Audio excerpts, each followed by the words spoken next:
So we're going to go ahead and get started with this one. We have with us here today, ladies and gentlemen, Jade Smith, a wonderful, wonderful young lady with super goals, super aspirations, very driven young lady. She was, I know back in her high school days and middle school days, she was in what's called the Able and Ambitious program. She's one of our smartest folks around here. So Jade's an elementary teacher right now, and she has about 7 years experience in so far. Doesn't even look like it, still looks like a high school student, right? And she's after she got her bachelor's degree, she went into education and she started as an online educator. So her focus was, on e-learning and educational technology and things of that sort. And she transitioned into the traditional school setting and, loved it and all, but her love still stayed with that whole, ed tech component. And so she's gone back and she's working on her graduate degree now. I think she's just about finished in something called UX design, where she'll be a developer and get a little more intricate in the whole educational technology piece to kind of break down some of that digital divide that's going on in our urban arenas. So we're excited to hear from Jade today, and hopefully we'll all grab some more so we can take with us to educate, motivate, and help folks grow. I'm going to get out of the way. Jade, you go ahead and take it away. All right, just give me 1 second here to share my screen.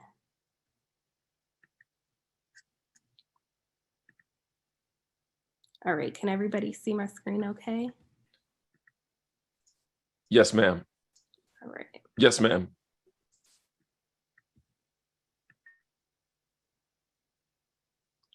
One second.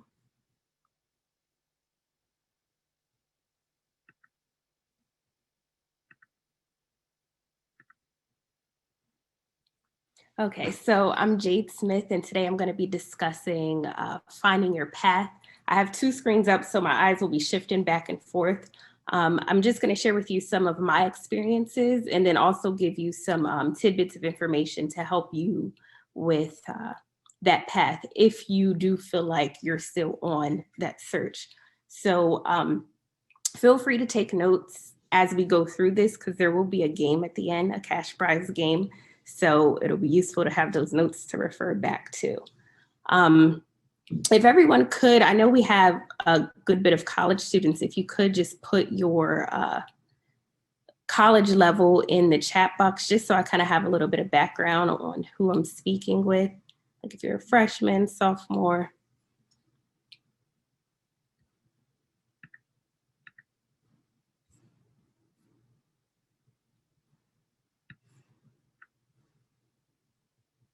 Okay, so we also have some faculty and staff, graduates. All right, so it looks like we have people of all different levels. So just to give you a little background on me, I am a graduate of York College of Pennsylvania. I graduated in 2014 with a major in elementary education. I'm currently in a Master's of Professional Studies program at Maryland Institute College of Art with a focus on UX design. I graduate in 2 weeks. So we are very, very busy right now working on our thesis projects. Some of you maybe have never heard of UX design. I get that a lot. People don't really know what it's about. UX is taking digital platforms and improving upon them, finding out the best ways to target users, to make the platform a better platform to use, or some UX designers design things from scratch, like Netflix or Amazon. You take this concept and you put it into a digital format.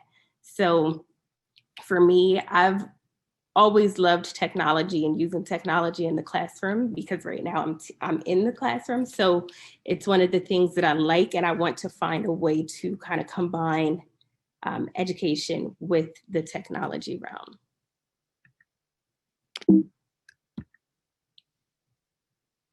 So just a little background on my work experience. I started out as a cyber teacher, and it was fully online. This was pre-COVID era, where it was a concept that was kind of far-fetched. A lot of people thought it was different or weird and couldn't understand how students could go to school online. And now we're very accustomed to doing that. From there, I wanted to transition into the classroom because I didn't have any experience in the classroom. And I first became a literacy interventionist. Then I spent a summer as a migrant ESL teacher. And for the last few years, I've been in the classroom. I'm currently teaching 3rd and 4th graders.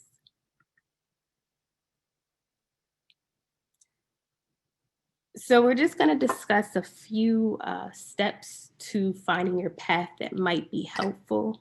So I have to start with assessing. It's almost like doing a self-assessment, trying to find out things about you, your strengths, your weaknesses, then moving on to the discovery phase and the implementation phase.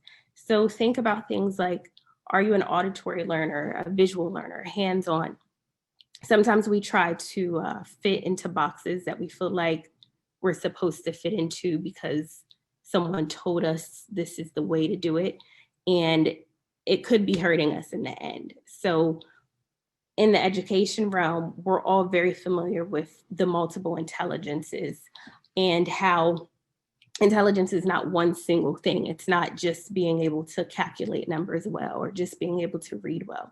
So on your path to finding your strengths and your weaknesses, you can kind of see what things you do well, what area are you smart in, what type of learner are you? Because once you're able to do that, then you can kind of hone in on that, and it'll help you to absorb knowledge and information better on your path to success.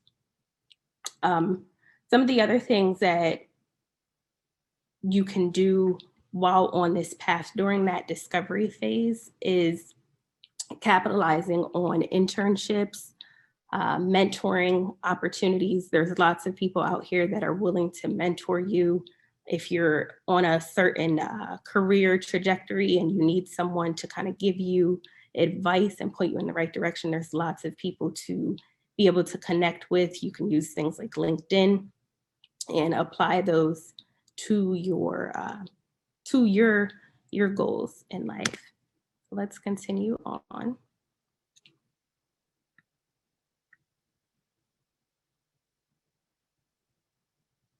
So 18 years old, this is such a critical time. And I know we have some people here who are of all different ages, and 18 years old could have been a long time ago for you, or maybe just a few short years ago. But at 18, we're told to make some of the biggest decisions of our life. We graduate high school, we have to decide our life's direction.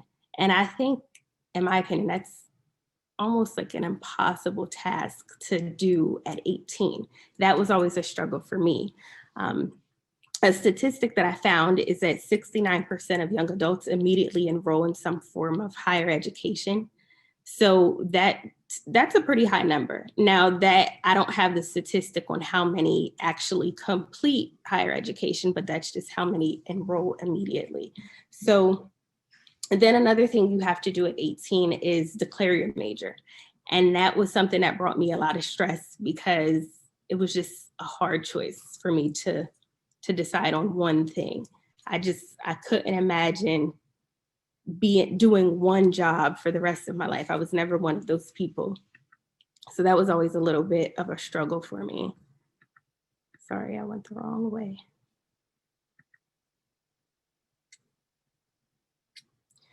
So with declaring your major, like I said, it was always a difficult thing for me to just pick one thing. I always felt like I have multiple things that I'm good at, multiple things that I could excel in. So I used to think that once you declared your major, it determined your entire life and career path. I thought that, your major was it, like that determined exactly what you would be doing. But through different networking events and talking to various people throughout my collegiate years, I was able to discover that that's not true. There were a lot of people who majored in one thing, but they were in a totally different career field. And I was always interested in how that happened, how people were able to do that, and what changes happened in their life to cause them to go into different directions. So we're going to do a little bit of exploring after this. After we review some more statistics, I'm going to have you guys share a little bit about your career goals and just kind of evaluating how they have changed. So here's some statistics. In the last year, so just this most recent year, 2021, there has been 32% of people, it's recorded that 32% of people 25 to 44 have considered a career change. So since starting their first job after college, 29% of people have completely changed fields. So those are pretty big numbers in regards to the way I used to think, because like I said, I used to think that whatever you majored in, that was kind of where you would stay. And so one of the main factors for these changes is salary increase. That was one of the big things for people. They felt like they needed more income or desired more income. Another factor was they just simply had interest in another career. Maybe they started a career at a young age and their interests begin to shift and change. And then another factor is just upward mobility. Some career fields are a little bit more limited in the ability to move up and to go to higher positions. Now, fortunately enough in the education realm, because I know a lot of us have an education background, education has so many opportunities and so many facets and lanes that you can kind of find yourself in. Like for me, my interest is educational technology. So education is it's limitless in the types of opportunities that you can find. Next statistic, 21% use all of their education. So 21% of people use all of their education. 53% only use half or less, while 15% use none of their education in their current job. So the same survey found that many Americans who went to school for a specific major don't really utilize that in their work.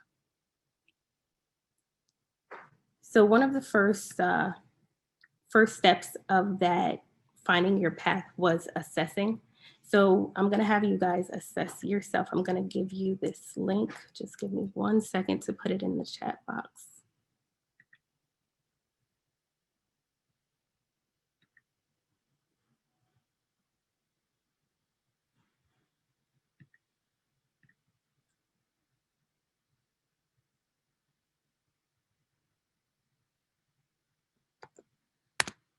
All right, so I shared that link. Actually, I need to share it one more time. I didn't share it to the attendees. All right, so everyone should be able to access this. I'm not sure if you're familiar with Padlet. It's just a kind of a place to post digital sticky notes. So the first question is, what were your childhood career goals? So if you would, when you click on the plus sign, I would like for everybody to type their name up top, and then you can type your answer down below and hit publish. All right, so we'll start with that column. So what were your childhood career goals? We just want to kind of evaluate how maybe you have shifted, or if you were one of those people who always knew what you wanted to do and stuck to it.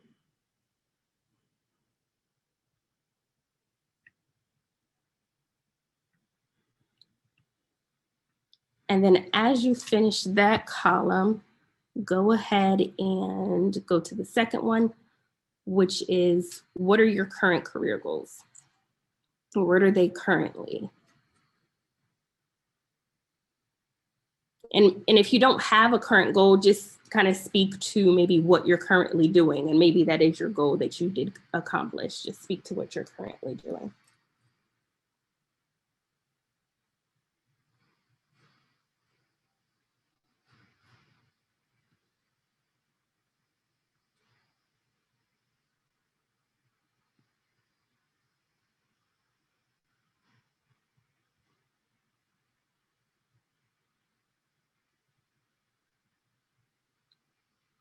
And then once you're done that second column, that very last column, what do you think, why do you think your goals have changed?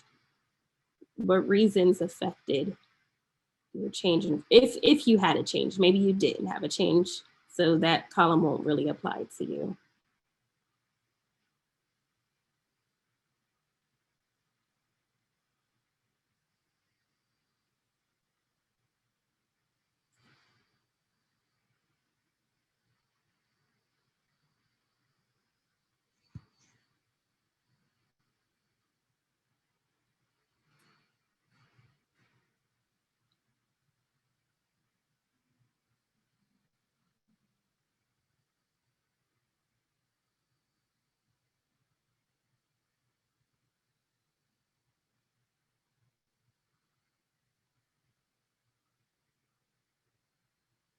I'm just reading through some of these, very interesting.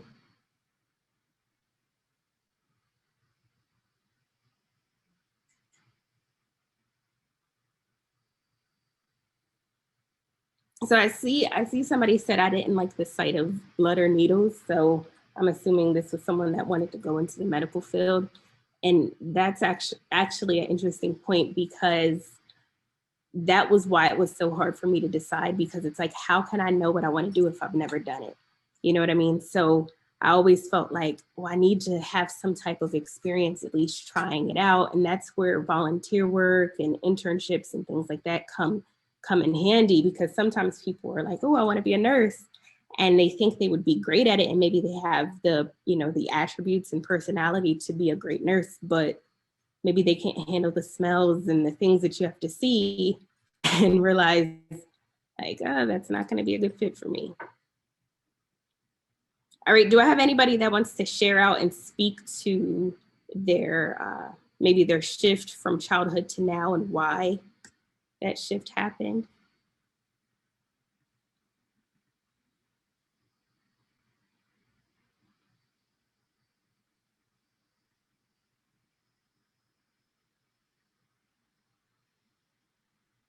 So let's see, I'm just reading through some of these changes. Okay, Kelly.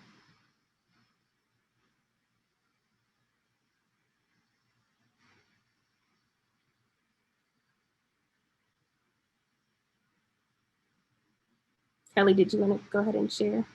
Is she able to turn on her microphone? Or do I have to give her rights?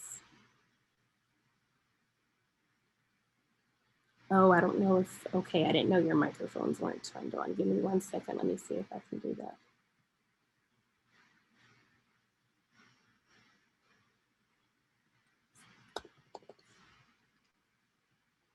Oh, I don't think I'm able to turn on your microphone. I'm sorry. I thought you guys, I think the way this is set up, it's like a webinar, so I don't think you can. I'm sorry about that. So, Jade, who did you want to speak? Kelly. Okay. Kelly.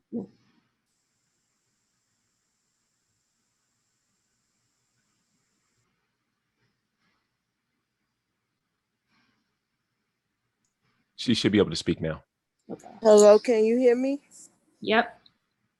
Yes, I wanted to be a physical therapist. I was still trying to be a physical therapist until life happened for me. I was sexually assaulted in 2010. In 2006, I was going through a domestic violence relationship, and one day I am religious, and I did a self-assessment, and I said, God, I never asked what you wanted for me to do. And a vision was implanted in me where I have a story to tell to help people heal. So I wanted to work with domestic violence and sexual assault victims to help them heal, and to also to continue their education, because a lot of those victims end up dropping out of college. And I still continued my education because at the time I was sexually assaulted, I was a college student. And even after all of that, I continued my education while going through the healing process, and it wasn't easy. So that is reason why my education goals had changed, or my career path has changed. Well, Kelly, thank you so much for sharing that. I'm sure, telling something so personal is not easy to share, but I definitely agree with you that, your experience can be beneficial to other people. And your story is really profound because, like you said, you started off with the idea of being a physical therapist and it shifted, but in a sense, they still align because that's still, your way of helping people. Both careers are careers that help other people. So thank you so much for sharing that. Yes. So this assessment that I have here on Padlet is just to get you guys to just do a little bit of insight and reflection on yourself and just see how your goals change over time and the reasons why so many things happen that cause us to change our minds and, in the path that we're going. And maybe the path that you have in your early 20s may change your interests, the way your life is set up. It could be totally different in your mid 30s. So you may have to realign and reshift your trajectory in life. And I'm not sharing this information to convince anybody to change their career path. It's just, if you're at a place where you feel like you kind of are at a crossroad and you don't know what to do to help you find your way, these are just some tidbits of information to redirect you and help you find which way to go. And also you'll see some of these resources that I'm using here, like Padlet, and then another one I'm going to use. These are things that I use in the classroom. So if anybody would like to utilize them, that's also another reason that I'm sharing them. So thank you guys for sharing. Let's continue on. All right, so here's this is another resource that I have used before in the past that has been very useful to me. It's a personality test and it's called 16 Personalities. It's based on the Myers-Briggs type indicator test. I think that's something that everybody probably has come across before. It's MBTI, but it's based on that framework. It's not exactly the same, it's a little bit different, but it does have a lot of science and psychology to back it. I've taken this test and it has been very, very beneficial to me to give me a little bit more insight into myself, to kind of help me highlight my strengths and weaknesses. And it also gives you different career suggestions that may be good for your personality type. Sometimes I think, maybe force ourselves into certain career paths because maybe a parent wanted you to do a certain thing, or you just always felt like, oh, I should do this type of career or that type of career. And it may not even be a good career fit for you as a person. So just to give you, I want to show you guys what this site looks like.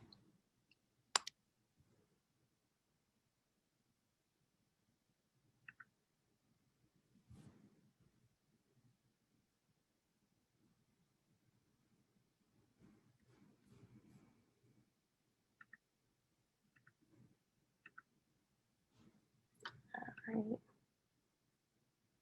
So this is the website, 16personalities.com. It has a website, a game. It's not really a game, it's more of like a quiz. And it's just like a self-assessment. It shouldn't take too long. It just asks you a series of questions. And then at the end, it'll tell you what your personality type is. and you'll see different things on here, your strengths and weaknesses, how you are in friendships, parenthood, career path, workplace habits. It's very, very insightful.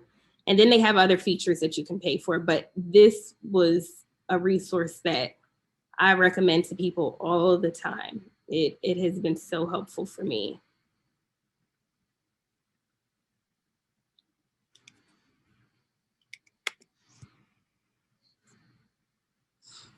All right, so once you graduate college and you start working, even if it's a job that you don't love, the way that my theory is that a job is a resource. Utilize it, use your job as a place to learn. So when you're working, you're surrounded by other intelligent individuals who can always provide you with information on things that you would have never even thought of, different insights. Another thing I took note here is to take advantage of freebies at work. A lot of times at jobs, especially in a teaching realm, they provide you with different trainings and continuing education opportunities that they will pay for, the district will pay for, your company will pay for. So take advantage of that. You never know where those things could lead. You can get different certificates from those opportunities. They're great to build up your resume. And then I also put here, don't get complacent. There's so many times where I see teachers, especially, who are just burnt out. They're just there. It's almost like they're zombies. They're not happy. They just feel stuck. And they'll tell me that they feel stuck, so always be striving for more opportunities at work. If you can find the opportunity to take a leadership role, if that's something that you feel like you're good at, try to do that. If leadership isn't really your thing, and maybe you can start some type of program that offers extra support or assistance to students or whoever you serve at your job. That's always a great idea. Sorry, I'm just taking a look at the chat box. Yeah, you're right. Most jobs want experience. That is true. A lot of jobs, it is frustrating that, you go and you look at something that you feel like you're qualified for, and they tell you that you need 5 years experience. And for me, that's something that I'm running into because I'm in the process of transitioning from, teaching to the field of UX design. And I'm like, well, I have no experience in UX design, but I'm going to have a master's degree. So it's kind of hard with that. So what I've been learning is just how to market yourself. You really have to be your biggest advocate and find ways to market yourself, whether it's creating like an online portfolio, your own website. Social media is huge nowadays. So using your social media in a professional way, that's a great way to market yourself and just kind of highlight your accolades.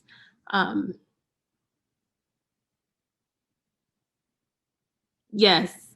So I also agree with that you should just apply, even if it says 5 years experience or 10 years experience, still apply, because you really never know what can happen. And definitely I recommend utilizing LinkedIn. LinkedIn is a fabulous way to network with people. Sometimes you can contact the people say you're applying to a certain company. You can reach out to people that already work for that company. And sometimes that can be your in. Like they say, it's not what you know, but who you know. So utilizing those things. We have so many resources available to us essentially at our fingertips. So just use it. And I just can't stress enough to take advantage of those free things that your job offers you. Even if you're not the happiest at your job, just still take advantage of those things, because it can lead you to a better place. It's just the way I see it, like a stepping stone if need be.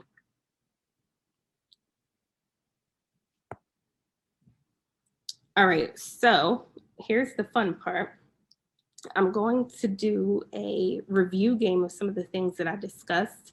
I know I didn't get to speak too long because I had issues with getting in at first, but hopefully the things that I talked to you guys about were beneficial. And then at the end, I'll have kind of like an open platform for you to ask any questions. So I'm gonna go ahead and get you guys the link.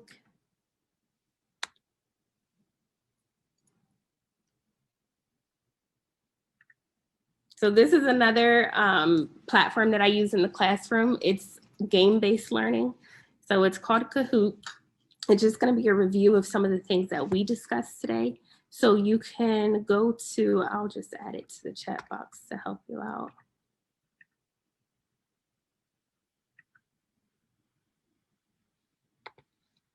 So this is the website, and then you have a game code, and the winner will get a $25 cash prize.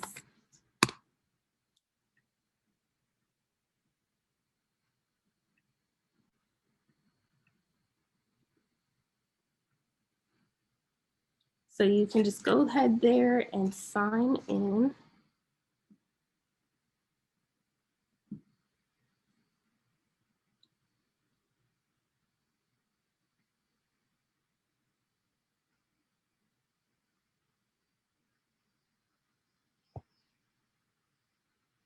Thank you, Delilah. Yeah, I have learned how to keep students engaged on a digital platform because I mean, as somebody who attends school digitally myself, you do lose interest. So I've definitely tried to find ways to make sure I keep people engaged.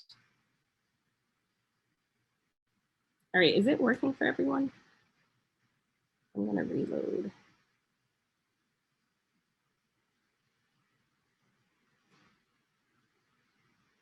Okay, I think I have to restart.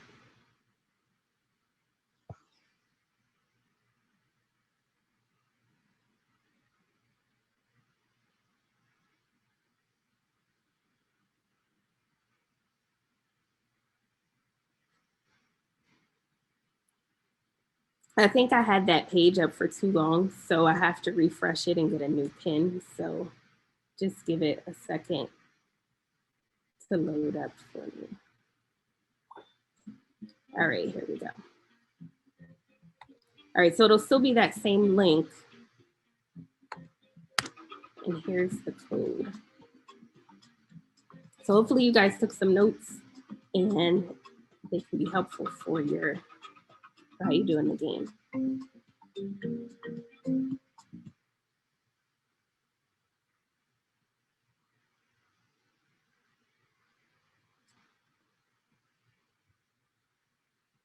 All right, I see one person in.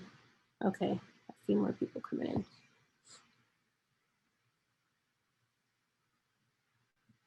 And for the cash prize, what I'll do is I'll just have you, whoever the winner is, email me, and then I'll figure out which way you are able to receive money, whether it be Cash App, Venmo, PayPal, and then we can just kind of discuss those options. Try refreshing your page if it's still not loading. Yeah, I'll post the link one more time. Hold on 1 second.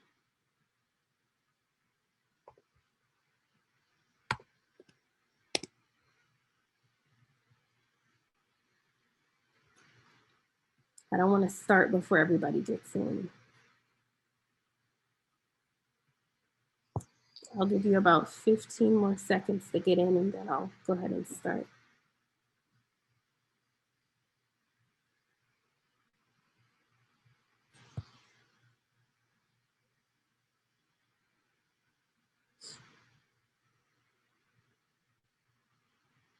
All right, I'm gonna go ahead and start the game.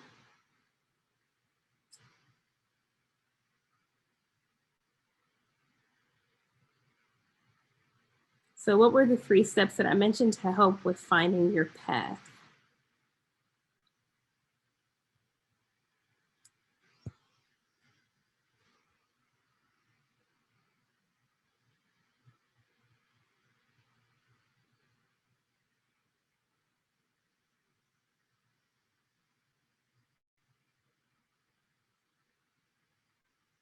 All right, so then it shows like how many people got it right, how many people didn't get it right. Let me check the chat box one more time. I seen somebody sent a message.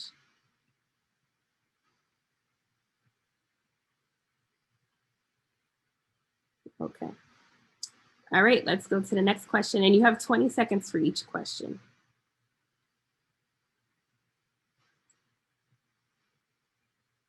So it shows that Stephanie's in first place right now. So what percentage of young adults immediately enroll in higher education?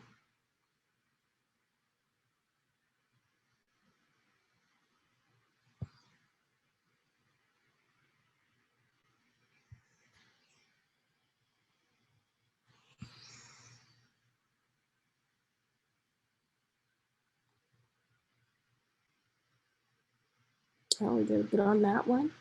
Next. 15% of people use none of their education in their current job. Is that true or false?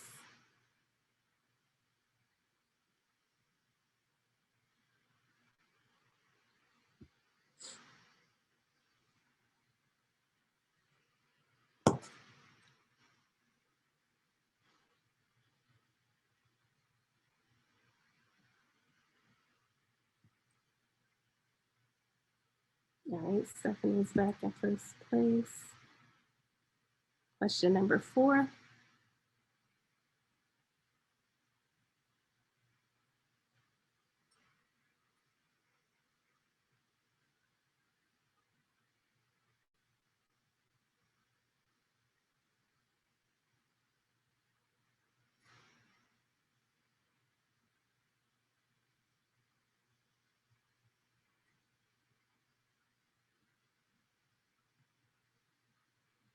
All right, and there's 2 more questions.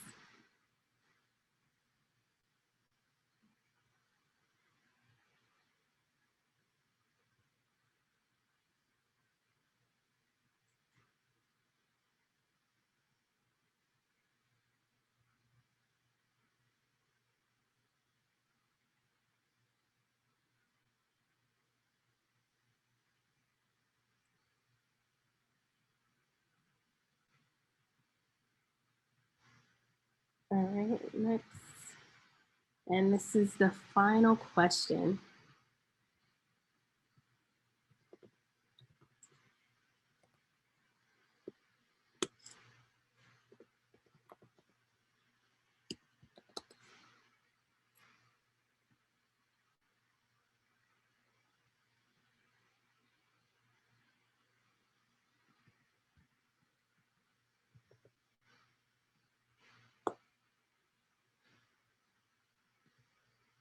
All right, let's see who the winner is.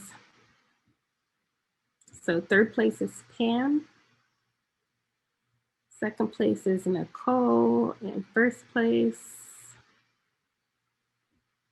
is Stephanie. All right, well, congrats, Stephanie.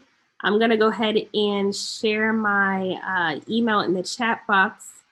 So sorry if you weren't able to play, if you were having connection issues. Stephanie, here's my email. You can just kind of send me something and just put in the header, GBC winner or something like that, and then we'll proceed from there, okay?